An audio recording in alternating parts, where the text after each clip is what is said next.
복음은 정보가 아니라 삶이 담긴 메시지인 줄로 믿으시길 바랍니다. 복음은 정보가 아니라 삶이 담긴 메시지인 줄 믿으시길 바랍니다. 자, 오늘 읽으신 본문의 말씀이 마태복음 5장인데 마태복음 5장부터 7장까지를 이른바 산상수훈이라고 얘기를 합니다. 산에서 무리를 불러서 가르치시다라는 뜻이고요. 이 마태복음을 신학자들은 또 다른 별명으로 마태오경이라고 얘기를 해요.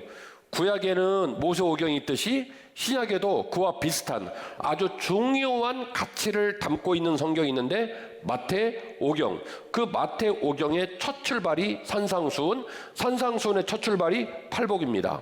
팔복이 이렇게 써 있죠. 복 있는 사람은 복 있는 사람은 복 있는 사람 8번 나오게 되는데 독일어판 성경에서는 이 복 있는 사람이라는 말 위에다가 표제를 붙여놨는데 뭐라고 붙여놨냐면 행복선언이라고 써놨어요. 뭐라고요? 행복선언이라고 써놨어요. 우리 한국 사람은 복을 좋아합니다. 돈이 많아야 되고 키가 커야 되고 잘생겨야 되고 이뻐야 되고 자식이 잘 돼야 되고 좋은 집에 있어야 되고 좋은 차를 끌어야 되고 심지어는 양잿물도 큰 거를 먹어야 직선이 풀리는, 그래서 복을 좋아하죠. 팔복을 읽으면 그래서 어떻게 하면 복을 받지? 어떻게 된 게 복이지?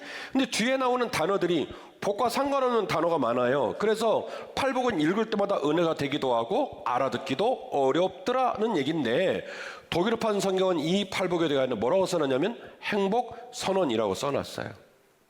사실은 복 있다라는 말은 주 앞에서 어떻게 사는 것이 행복한가, 주 앞에서 어떤 상태를 유지하는 것이 행복한 상태인가라는 부분이 8가지의 복입니다. 그리고 그 8가지 복이 딱 끝나는 위치에 오늘 본문이 있어요. 5장 13절. 너희는 세상의 빛이다, 너희는 세상의 소금이다 라고 얘기를 합니다. 내가 너희를 세상의 빛으로 보냈다. 어떤 사람이 불을 켜갖고 말 아래 두겠느냐? 볼, 음식 만드는 비빔밥 만드는 볼로 덮어놓은 사람이 있겠냐? 등을 키면 반드시 어디에 둔다고요? 등경 위에 둔다. 소금이 맛을 잃어버리면 사람들이 길에 던져버리고 발로 밟고 다닌다. 왜요? 소금이 소금답지 않으니까요. 근데 여러분, 진짜 하고 싶은 말씀은 뒤에 있어요.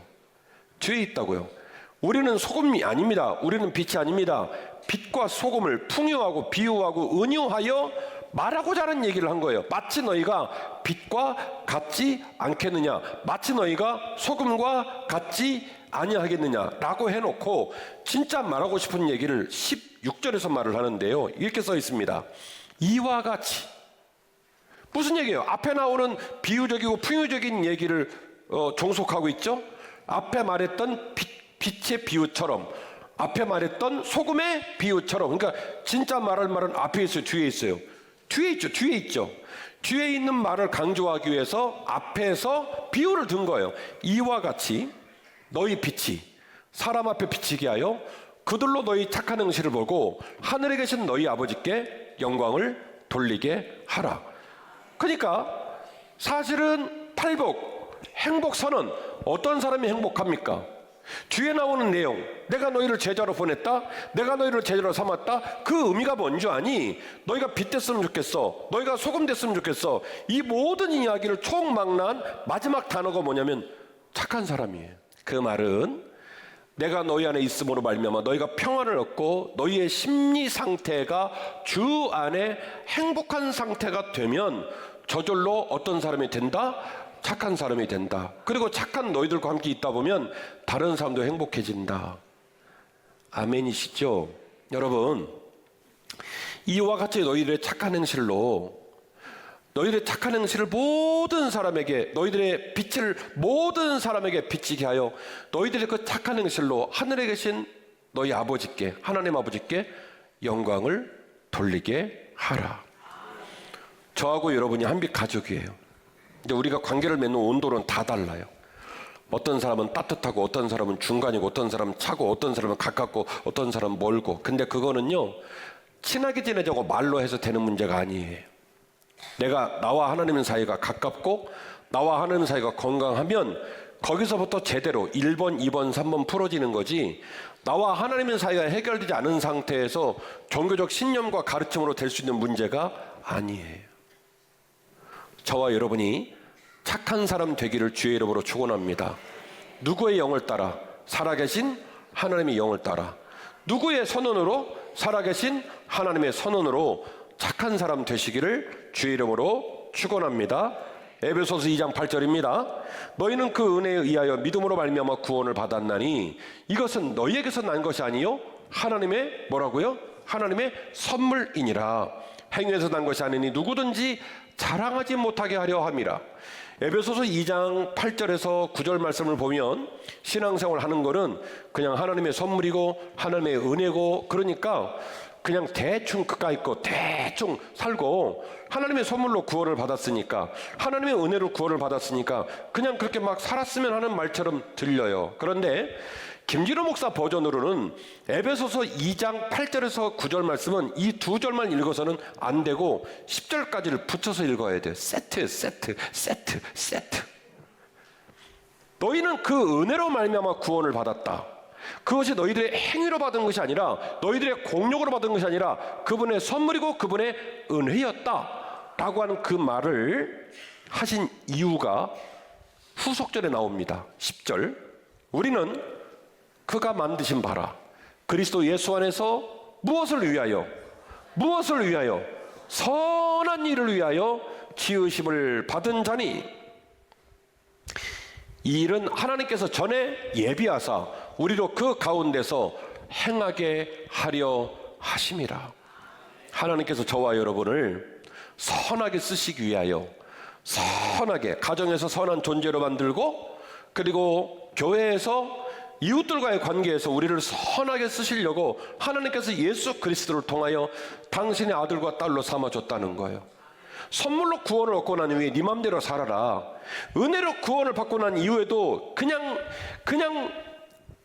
못된 모습으로 그렇게 방치되어 살아라 이 말이 아니고, 내가 너에게 은혜를 준 이유가, 내가 너에게 구원을 준 이유가 뭐냐면, 내가 빛 대신 나를 쫓아서, 빛 대신 나를 본받아서 너희들을 내가 세상 가운데 선하게 쓰려고 너희들에게 은혜를 베푼 거야. 아멘이시죠? 내가 너한테 구원을 선물로 주니 네 맘대로 살아, 네 멋대로 해, 이 말이 아니라고요. 주 예수 그리스도의 복음이 들어오고 그분의 은혜를 따라 구원을 받는 사람은요, 반드시 생각하는 거, 보는 거, 듣는 거, 말하는 거, 마음가짐이 누구 닮아가야 하냐면 예수 그리스도 닮아가야 된다고요. 너희들 선하게 쓰기 위하여, 너희들의 핏된 나를 닮아가기 위하여 내가 너희를 택했어, 내가 너에게 은혜를 주었어, 내가 너에게 선물을 주었어, 이렇게 말씀을 해주시는 거예요. 그러니 우리는 주님을 만나고 그 주님을 만난 기쁨이 우리 안에 있어서 우리가 빛이 되고 소금이 되어야 할 줄로 믿습니다. 요한복음 8장 10절 본문이네요. 예수께서 일어나사 여자 외에 아무것도 없는 것을 보고 이르시되, 여자여 너를 고발하던 그들이 어디에 있느냐? 너를 정죄한 자가 없느냐? 대답하되 주여 없습니다. 예수님께서 말씀하십니다. 그래 나도 너를 정죄하지 아니하노니 가서 다시는 이런 죄를 범하지 말아라. 예수께서 또 말씀하여 이르시되, 이 말은 무슨 얘기예요? 앞에 얘기가 끝났다고요. 가르침이 끝났다고요. 그런데 할 얘기가 더 있어서 말을 이어간 거예요. 그래서 예수께서 앞에 한 얘기 이어서 또 하나 또 말씀하여 이르시되, 나는 세상의 빛이니 나를 따르는 자는 어둠에 다니지 아니하고 생명의 빛을 얻으리라. 아멘. 자 봐요. 이 여인은 어둠 가운데 있었습니까? 어둠 가운데 있었습니까? 어둠 가운데 있었죠. 못된 짓 했죠. 나쁜 짓 했죠. 말 미웃게 하죠. 상처 주죠. 밴댕이 소알딱지죠. 폭력적이죠. 이기적이죠. 되게 못났단 말이에요. 어둠 속에 있었어요. 그 여인을 용서해주고 살려주셨어요. 너희 중에 죄 없는 자가 도원조 돌로 치라. 나도 너를 정죄하지 않겠다. 근데 문제는 너 죽다 살았지? 그러니까 원래 있던 대로 죄에서 계속 행해, 이러지 않으셨어요. 에베소서 2장 8절 이에 본문과 똑같은 패턴인데, 내가 너에게 또 말씀을 하나 주겠다. 내가 추가적으로 너에게 명령을 주겠다. 얘야, 나는 세상의 빛이고 나를 따르는 자는 더 이상 어둠에 다니지 아니하고 생명의 빛을 얻게 된단다. 이 말은 무슨 얘기예요? 이 용서받은 이 여인을 어디로 끌어내는 거예요? 지금까지 있던 어둠에서 어디로 끌어내요? 빛으로 끌어내는 거예요. 더 이상은 어둠에 있지 말고 더 이상 세속에 문드러지 말고 너 빛된 나를 따라 걷지 않겠니라고 제안해 주신 거예요. 할렐루야.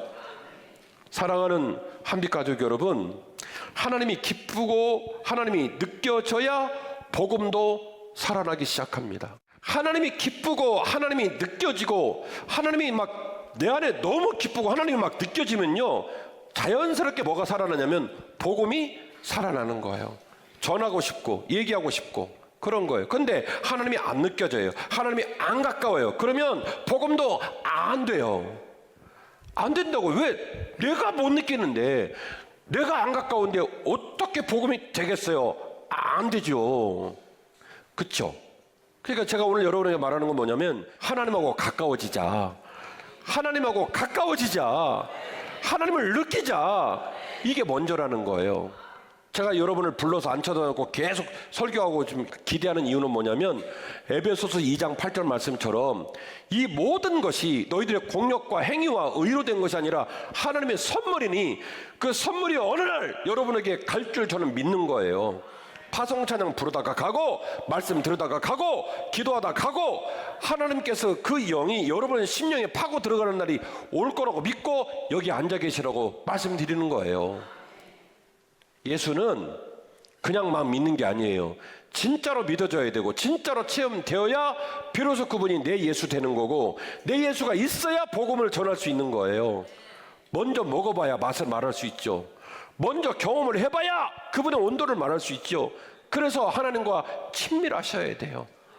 하나님의 마음, 하나님의 뜻, 하나님의 존재를 내가 사모하고 그분을 경험해야 한다는 거예요. 복음은요, 말이 아니에요. 복음은 삶이에요. 내가 그분을 사랑하고 내가 그분하고 가까워지면 자연스럽게 피부를 통해서, 눈빛을 통해, 얼굴을 통해 그게 느껴져야 되는 거예요. 아멘이십니까? 아멘이십니까? 제가 몇 번 했던 얘기인데 여러분 보십시다. 내가 내 안에 있는 걸 숨길 길이 있다 없다. 내가 내 안에 뭐가 있는지, 내가 어떤 사람인지 사실은 숨길 길이 있다 없다. 없어요. 다른 사람이 다 알아요. 다 알아요. 예의상 말을 안 하는 것뿐이요. 우리 목사님 맛이 같다. 우리 목사님 업자다. 우리 목사님은 목회가 지긋지긋하다. 우리 목사님은 설교를 하는데 그 설교를 당신은 알아듣는지 한 번은 물어보고 싶다. 이런 상황을 성도들이 다 알아요. 그래서 목사는 강대상에 서기 전에 자기하고 하나님하고 결판을 봐야 돼요.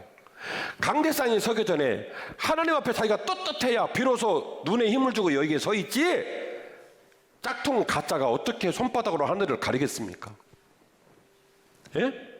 그러므로 하나님과의 친밀함은요, 신자에게 가장 중요한 가치예요.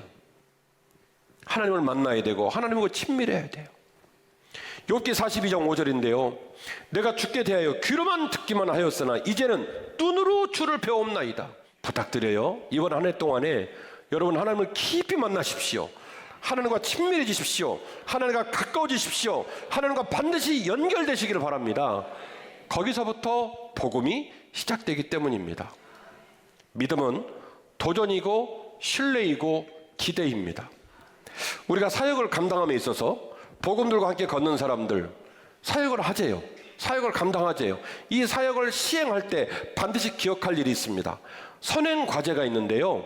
내가 하나님이 나를 부를 때마다 그 부름 앞에 도전하고 하나님과 친해지고 하나님을 신뢰하고 하나님을 기대하셔야 돼요. 여러분, 제가 결단 말할 때마다 인상 쓰시는데 여러분 물어볼게요. 여러분 결단해요, 해요? 결단해요, 해요? 결단을 하셔서 여러분의 컬러가 만들어진 거예요. 우리 윤영천 목사님 별명은 예루살렘이에요. 예루살렘. 왜냐? 예루살렘 9년 있다 왔거든. 다른 사람들은 없는 경험이 있으니까 별명이 예루살렘이 되는 거예요. 그런데 예루살렘이라는 별명을 가진 이유는 저 사람이 9년 전에 그 어린 나이에 죽더라도 예루살렘 가야 되겠다. 신혜연이하고 그 기숙사 가서 그렇게 힘들고 어렵게 살았다는 거예요. 페인트 칠하는 데서. 여보, 우리 힘들어도 가자. 그래서 결단을 해서 예루살렘 가서 별명이 예루살렘 된 거예요. 예? 예? 같은 남자지만 난 이렇게 속이 깊고 착하고 내성적이고 올곧고 한결같고 아름다운지 모르는 박병원 목사님. 예? 이 목사님이 누님이신 저 수정 누님하고 결혼을 딱 결심해서 결혼을 딱 하니까 지금 제가 볼 때는 우리 수정 사모하고 박병원 목사님은요 남매지간 같아. 얼마나 잘 어울리는지. 그 평상시에는 부산말로 대화해요. 말이 짧아. 와, 그걸로 다 대화가 돼. 하나님께서는요 눈도 밝고 귀도 밝으셔갖고 두 사람을 부부 만들어 놓으셨어요. 우리 권사님 장로님들이 우리 사모님만큼 착한 사모님 못 봤대. 나는 잘 못 느끼는데. 그러면서 그러는 거예요. 목사님 살아보면 살아볼수록 사모님 같은 사모님 없다는 거 느끼실 거예요. 어제는 저는 저대로 여기 조성치 집사님하고 여러분 시원하게 해주려고 11시까지 난리치고 갔더니 저 사람은 11시까지 짐을 치우다가 짐 복판에 자고 있더라고.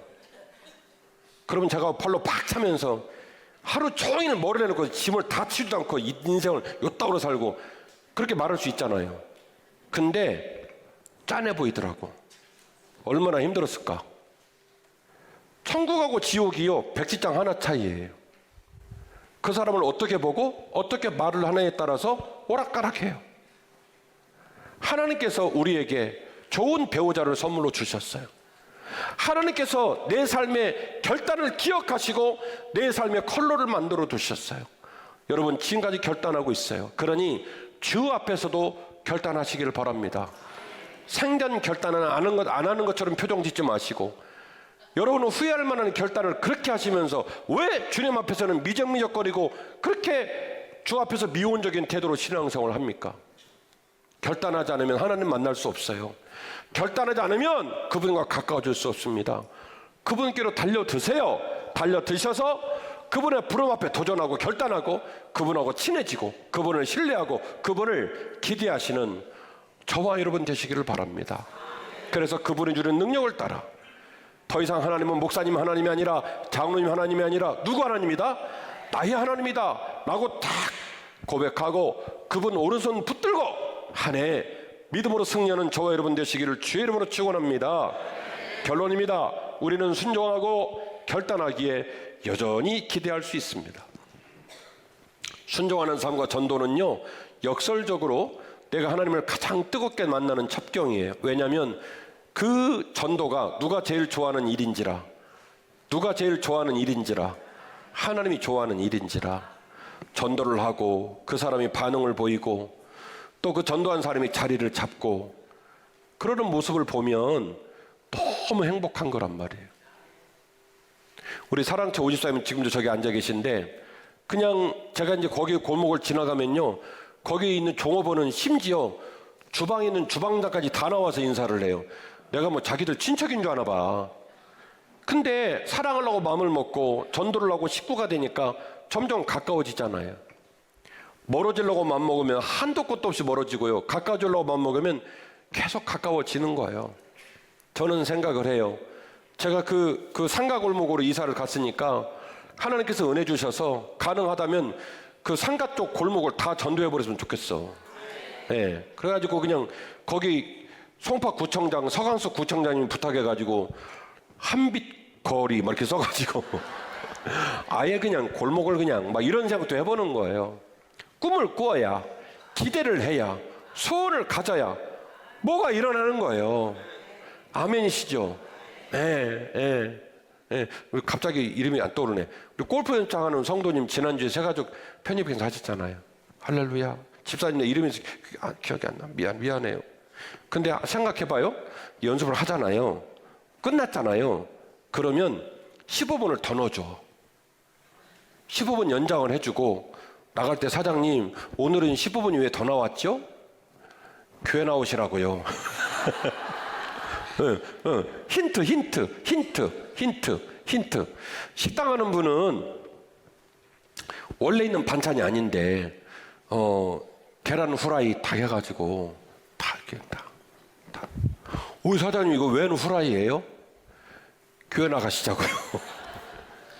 뜻이 있는 곳에 길이 있어요. 몸부림을 치고 끙끙 앓고 그러면요 통해요. 제 친구 중에는 되게 내성적인 친구 있거든요. 그 친구가 그 전도포발 훈련을 받으면서 전도포발이 굉장히 외향적이어야 해요. 막 다니면서 막 못 보는 사람 전도해야 되거든요. 어느 사장님을 목표로 정하고 전도를 하기 위해서 한 20번을 갔대요.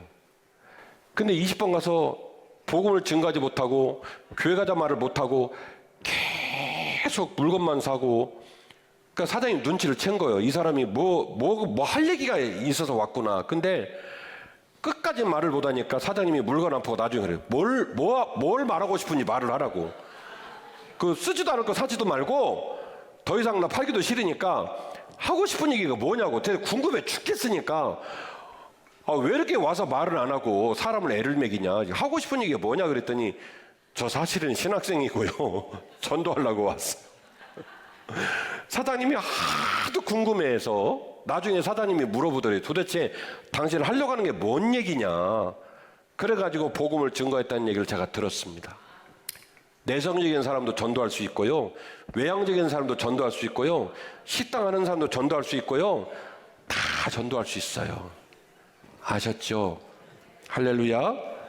신앙의 진정한 기적은요, 내 마음대로 하나님을 부르는 게 아니에요. 신앙의 진정한 기적은요, 내 마음대로 하나님을 부리는 게 아니에요. 하나님의 시간에, 하나님의 방법으로. 그러면 안 풀어줄 게 없어요. 왜냐면 내 시간이 아니니까. 누구의 시간이요? 하나님의 시간. 왜냐면 내 방법이 아니니까. 누구의 방법이요? 하나님의 방법으로. 하나님의 시간에, 하나님의 방법으로. 얘들아, 내가 너희를 세상의 빛으로 보냈다. 내가 너희를 세상의 소금으로 보냈다. 이와 같이 너희 빛을 세상 모든 사람에게 비추게 하여 그들로 하여금 하늘에 계신 너희 아버지께 영광을 돌리게 하라. 누구의 힘으로? 예수 그리스도께서 그렇게 하겠다고 파송하셨잖아요. 예수 그리스도의 시간에, 예수 그리스도의 방법으로. 하나님의 시간에, 하나님의 방법으로. 하나님이 충분히 일하실 줄 믿으시기를 바랍니다.